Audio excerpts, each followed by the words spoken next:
Atadruna manil muflis? Do you know who is the one who is a bankrupt person? And the companions respond saying, he is one who does not have any gold or silver. In our terms, one with no cash. He's a cashless person, and perhaps he owes people so much. So the messenger says, no, a true bankrupt person is he who comes on the day of judgment with a lot of good deeds next to his name. A lot of good deeds. For example, he would have salah. He would have lots of salah. Perhaps he might have salah in the masjid with jama'ah in the first line. And perhaps he might not have missed his tilawah or recitation of the Quran. Perhaps he might have engaged in lots of remembrance of Allah. Perhaps he might have given out lots of charities. Perhaps he might have gone for Hajj, and he might have fasted in the month of Ramadan, and he might have engaged in the voluntary fast. Now these are all signs of what we would term a pious person. Today, my beloved brothers and sisters, piety has become an item and an issue that people gauge by looking at the outward appearance of an individual, not realizing that the true root of piety is the heart. It begins to show outwardly, correct, but not necessarily everyone who looks outwardly pious is actually internally pious. And not everyone who looks outwardly impious would be internally the same. May Allah subhanahu wa ta'ala grant us the rectification of both the internal as well as the external.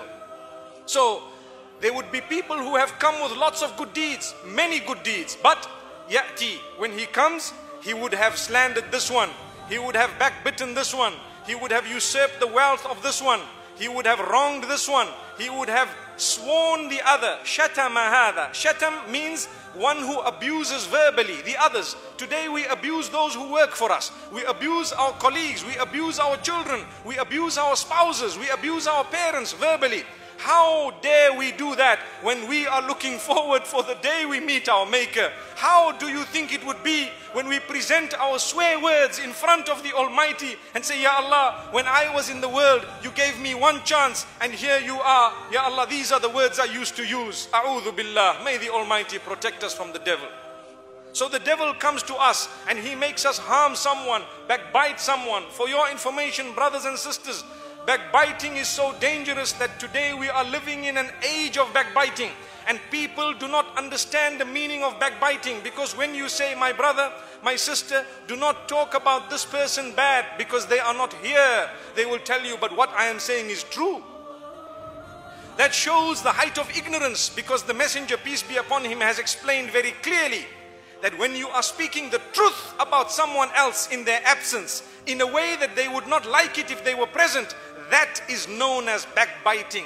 So to speak a lie is actually worse. So if you want to know what is backbiting, brothers and sisters, it is to speak the truth about someone in their absence in a way that if they were there, they would not like it. May the Almighty forgive us all. I would like to think that perhaps the bulk of us, perhaps myself included, sometimes we need to raise the awareness within ourselves of these type of words and statements. May the Almighty forgive us.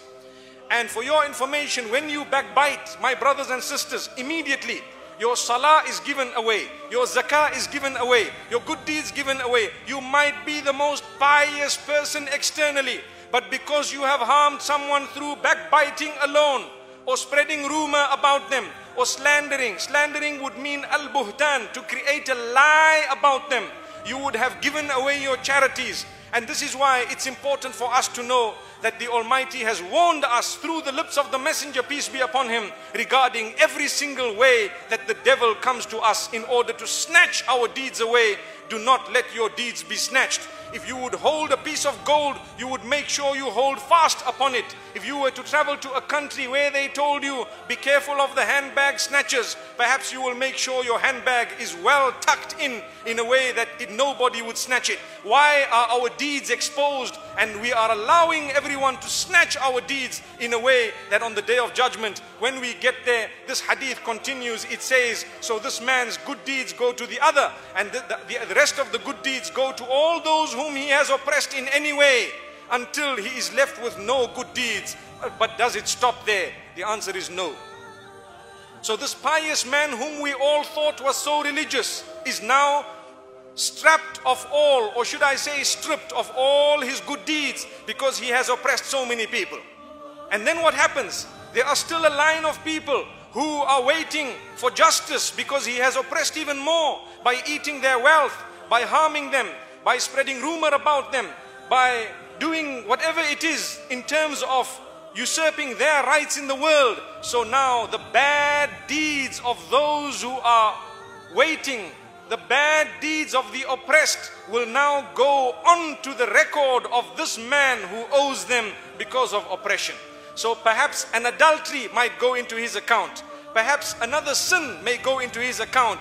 Perhaps the missing of a prayer might go into his account until he is taken and thrown and cast into hellfire. May the Almighty safeguard us.